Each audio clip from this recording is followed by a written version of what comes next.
welcome back to another episode of Educate and Elevate Your Employment. My name is Harriett Richmond, and I am here with my good friend John Greene. And what we've always tried to do during these episodes is do the do's and don'ts of things that deal with a lot of HR matters. And what we really pride ourselves in sharing with you, we look at ourselves as being the whiz behind or the Oz behind the curtain. We are really trying to give you a sneak preview of some of the things so you can have a successful employment opportunity and growth and development. Mm-hmm.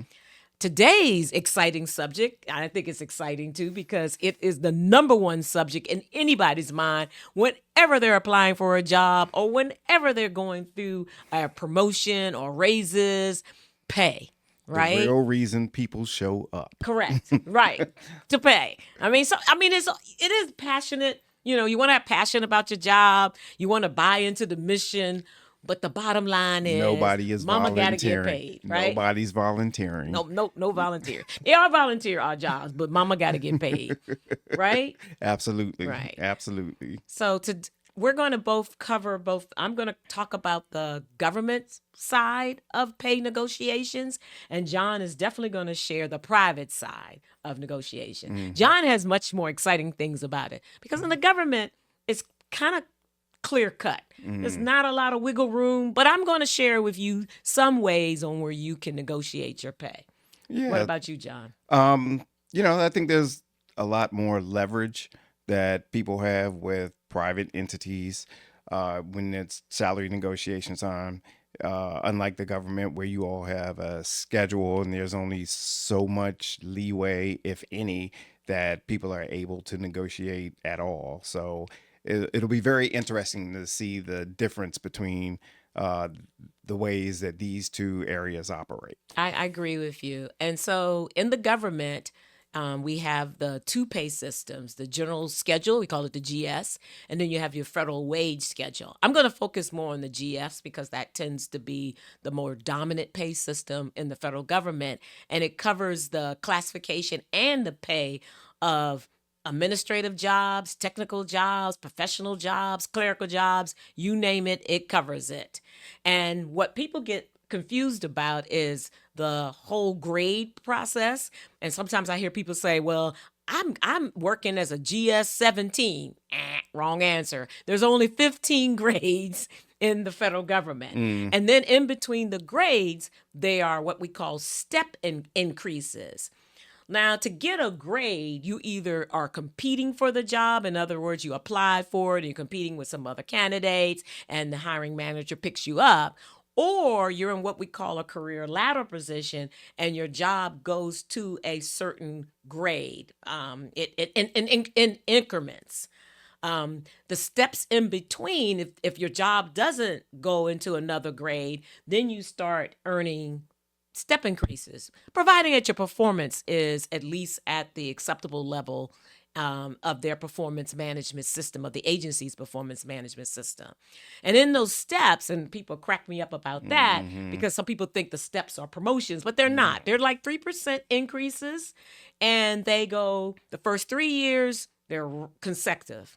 And then the next 3 years after that, the 4 and the 5 and the 6 step, then they're every 2 years. Oh. And then after the last 3 years of that is every 3 years.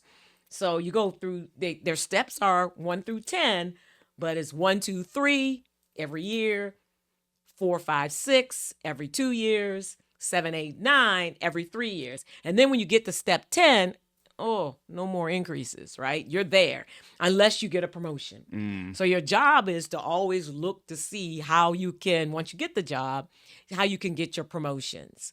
So every time you review a vacancy announcement, take a look at the pay, and particularly the grade and the pay, and look at the range too.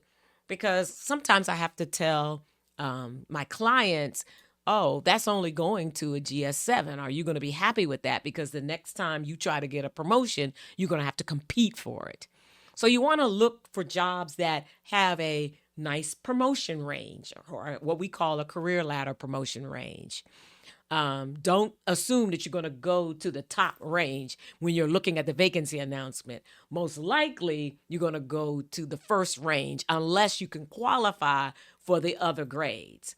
So just kind of know where you're going to fall, particularly if you see something that says 5, 7, 9, 11, or 9, 11, 12, 13. I know they do really crazy jumps in the federal government. So you got to pay attention to that, and you got to know what the pay is.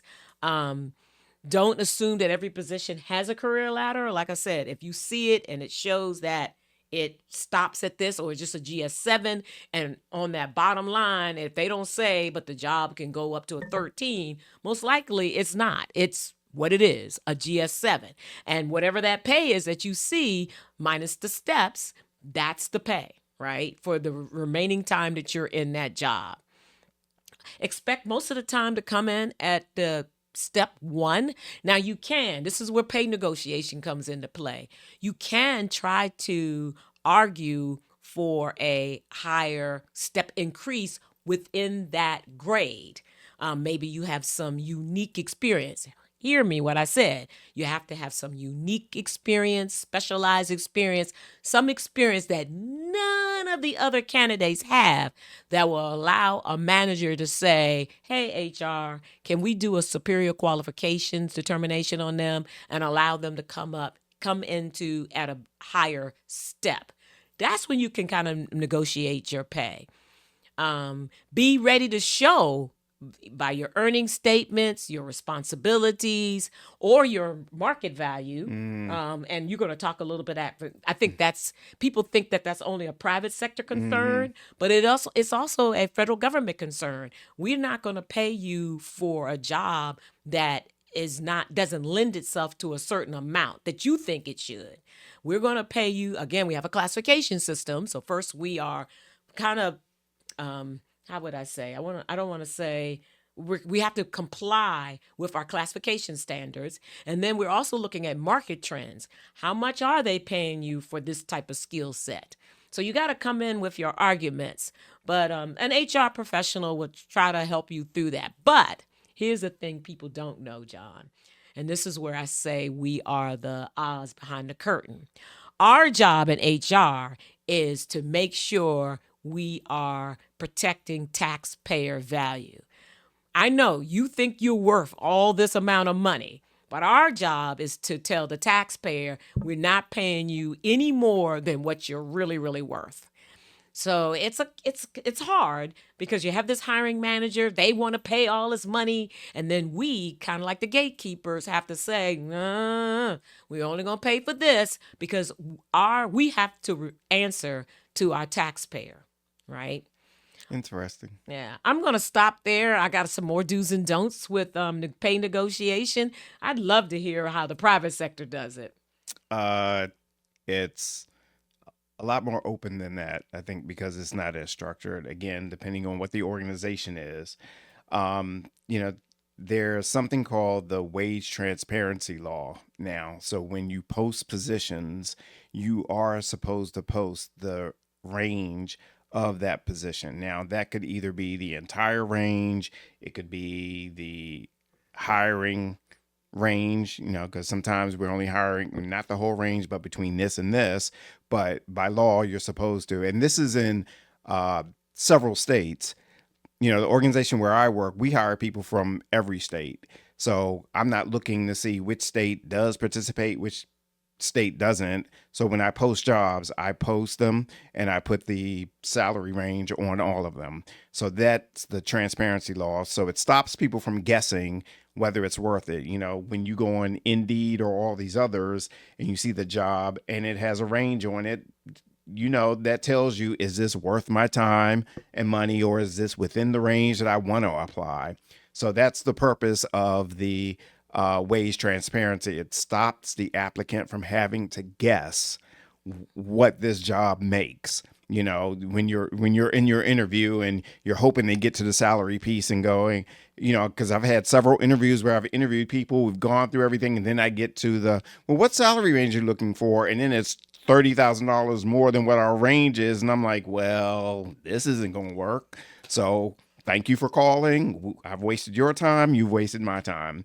But some of the do's in the pay negotiation cycle is I want to emphasize to everyone, please research salaries. There are several ways you can go to salary.com, you can go to several other search engines, put in and make sure you are matching like positions with like industries and the size of organizations. So if you're in Washington, D.C. and you're, I don't know, marketing director, don't look for the national range for marketing directors. Be very specific. Filter Washington, D.C. so you have some data to go in with and you're not just bringing numbers out the top of your head, Right.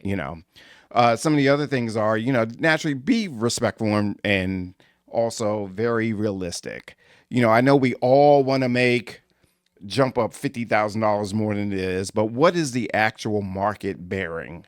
And are you within that market? The other thing I would ask people to do is also, be confident in your skills and your strengths and your achievements. You bring a lot to the table. That's why you're in the interview.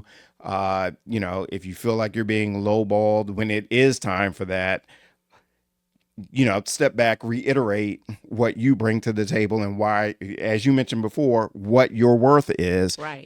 They called you in for a reason. You're there. You know what you've worked. If you have samples, work products, if you can show tangible outcomes, you brought this company from X to Y over a number of years to increase profit, all of that is very tangible. So those are some of the things that I would encourage people to do when they're going through the negotiations at salary. The things I don't want people to do that I want to caution you is, please don't be the first to bring up salary.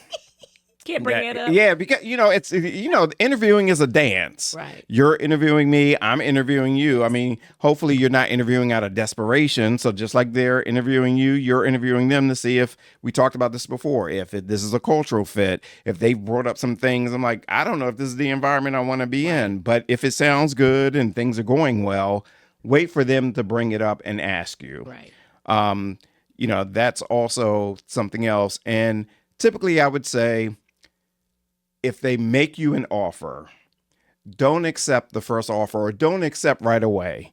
I mean, a great tactic is to tell them, well, I appreciate the offer. Thank you. I need to look this over. It always works great if you have a spouse, because, the one thing I always get is people going, well, I have to discuss this with my, husband or wife. Right. And can I get back to you by, if it's Monday, can I get What back? if you don't have a spouse or something? Is there, what else can you use? Grandma? Yeah, you could just say, I have several other offers. I'd like to look this over. Can I get back to you I'd like to get back to you by Thursday. Okay. Or something, bide your time. A lot of times I know people will have, or they're waiting.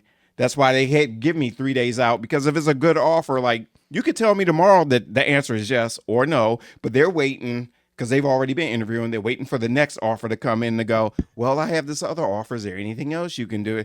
I don't play volleyball like that. I have a certain amount that I can go up to. Right. I don't lowball people. Our philosophy currently is we bring people in at the midpoint if they meet all the qualifications. Okay. So, which is probably meets the market. So, I don't do the, going back and I don't want to waste your time. I don't want you to waste my time. Like, here's the offer. We might have maybe $5,000 after that. And if that's too low for you, then I got to move on. You got to move on. It's nice meeting you. But I want the audience to really pay attention to what you said. In the private sector, you probably, at least in your particular company that you work for now, you're bringing them at the midpoint. Remember what I said about the federal government? We're bringing you on at step 1, right? Grade 9, step 1. You have to do what you're talking about as far as proving yourself, whether you can get the higher steps. And that's a separate process. Yeah. And I think I also want to share, which I think we are similar, is that, and you have to correct me if I'm wrong, you probably have some other candidates in mind. So if you're asking for something that's ridiculous, right? Yeah. And we can get and your job too is to save the company money. Yes. Just like it's our job. Yes. Because think about it. You're a taxpayer. You don't want to have to pay more taxes than you have to. It's so that follows into how we hire too. We don't want to spend more on salaries than we have to because that's tax dollars.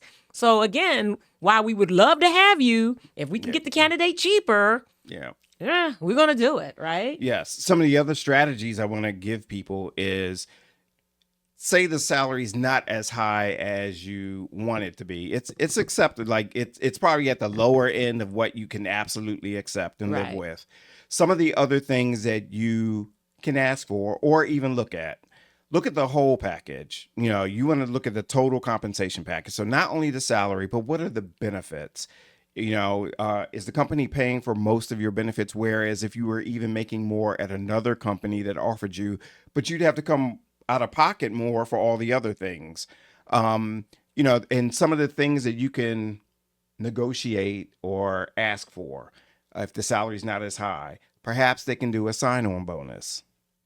Um, Maybe they can increase the amount of vacation that you're seeking. Maybe they can pay for parking. See if you can negotiate after the first 6 months, perhaps having an evaluation done. And if you've hit certain benchmarks, that you have negotiated an increase because you have proven I came in, I hit the ground running, I did this, this, this, and this. I'm proving my value. So, you know, while salary is important, there are other things that you need to consider to supplement it if it's not at the range that you're looking for, you know, that you had targeted, to see if other areas or other items are available to make the package more appealing to you and more full. Yeah, that's so interesting too. We don't have a lot of things that can make the package more appealing. It's pretty standard. The benefits are pretty standard. No, you're not taking parking. I mean, some agencies offer parking, but it's what the agency can offer, but it's Yep. offer for everybody. It's not going to be offered just to you just because we wanted to hire you. What you can do, we don't really have an assign-in bonus, but we have what we call recruitment incentives. Sometimes you can inquire about that. They still require this kind of same level of scrutiny with regards to being you're bringing some specialized experience, something to the table that will make it justify this agency giving you a recruitment incentive. And they're usually for up to 4 years. And so you'll get this money, and eventually, once the recruitment incentive goes away, your salary can go back. Sometimes that's helpful when you felt like you should have came in at a higher grade. So when the salary goes back, your step increase is at a certain level, and when you go to the next grade, you're higher up on the step. That's the only benefit for recruitment incentive. You can negotiate your annual leave service credit. Oh, okay. Right. We are similar to that, and that's not a well-known fact in the federal government. So the accrual rate can be higher. Yes, the Okay. accrual rate, and you know, in the government, you have 4, 6, or 8. As far as our annual leave accrual, the sick leave stays the same. It's always for 4 hours, a pay period that you earn. So if you have some work experience, that's very valuable. Maybe you can negotiate for them bringing you on. And particularly if you've been working as a private sector person for 15, 20 years, you definitely don't want to come to the federal government only earning 4 hours of leave every pay period. You'll never be able to take a vacation. So this is where you want to negotiate 6 hours, or you want to negotiate 8 hours. That's something you want to do, and you have to do it before you report. Those things all that stuff has to be ironed out. You cannot get on the job and say, I think you should have gave me more money. You can't, or more leave or whatever. It's too late. They got you. Yep. Same here. Like Okay, once good. people, I require, you know, people to accept. So when they accept, they have to sign their offer letter and return it. Wow. You know, so when I am making the offer and you're doing I need to think about it and I'll call you. When you call me back and you are talking about all the things that you considered, that's the time to have that conversation to see what we can and can't agree on. I mean, one of the things that we always agree on is, depending on the time of year that we hire people have already planned their vacations, particularly if we hire people right before the summer Right. or right before, you know, Yes. the winter holidays. Right. So they go, I already have a trip planned, whatever. we're not going to pay. I do explain to them, you can take it, but it will be unpaid because we only allow you to take what you have accrued. Wow. Okay. Yes. So if they haven't accrued anything, luckily they've left their previous position and maybe they got paid out vacation pay and there's a chunk over there. So I'm thinking hopefully you can use that to supplement what you're not going to make for these 4 days you're going to be Right. out. So Yeah. And that's interesting because I was thinking private sector was different, and I think it is in some private sectors. You get a lump sum of leave right up front. yeah, That you can. yeah, It depends, right? Some accrual, some lump sum, but yes. government is accrual, and it's the same thing. You may be able to negotiate advance pay. I haven't seen a lot of that in my federal government experience, but sometimes you can negotiate advance pay to cover for those vacations. Maybe you're going to be out. But for us, we always tell people get all that stuff out the way before you come. Amen. Because once you're in, you got to build your leave Yep. or prepare to take leave without pay. Now, you could do that, but you got to ask for that too. That's Yep. not a given. You can't just wake up one morning and decide you're not going to go to work because you're going on a cruise to Costa Rica and you didn't get approval. That will make you AWOL. Yes. Yes. Right. So these are some great points. You want to just cover right back over again? Sure. We've talked about the difference between the federal sector and the private sector. Think they're, federal sector is pretty static. You have a schedule, you know where you can go, you know what to anticipate. Remember your first three steps are every year, your next three are every 2 years, and your last three are every 3 years. Right. I'm not even in the government, and I was listening to you, and I remember this, so I know what to expect. It's easy to do your budget that way. Yes. You already know what you're going to get. Yes. And then in the private sector, a little more wiggle room depending on what organization you are with and how amenable they are to the skills that you're bringing towards them. But again, do your research, be respectful, know that you bring something to the table to warrant what it is you're asking for. Remember the, first offer, if it's too low, take some time, regroup, come back, ask for what you want. Remember the supplements that I talked about, and then get on your way. So hopefully it works. Yes. And on one last point that I would like to make for federal government, read that vacancy announcement and know the pay and the grade levels. It was nothing more frustrating for me for someone to come to my office and start arguing with me about a particular grade or what they thought they should have been. And I'm like, did you read the vacancy announcement? We said GS11, and that's all we had. We're not giving out 13s and 15s. Just kind of know it is what it is. Know what it says on there and make sure you're looking at the money. And if you have any questions about it, ask the HR person to explain it to you. So you will fully be aware when you walk on that job what you're going to receive as far as pay. Yep. All right. Well, good. So thank you for joining us today. We hope to see you on the next episode of Educate and Elevate Your Employment.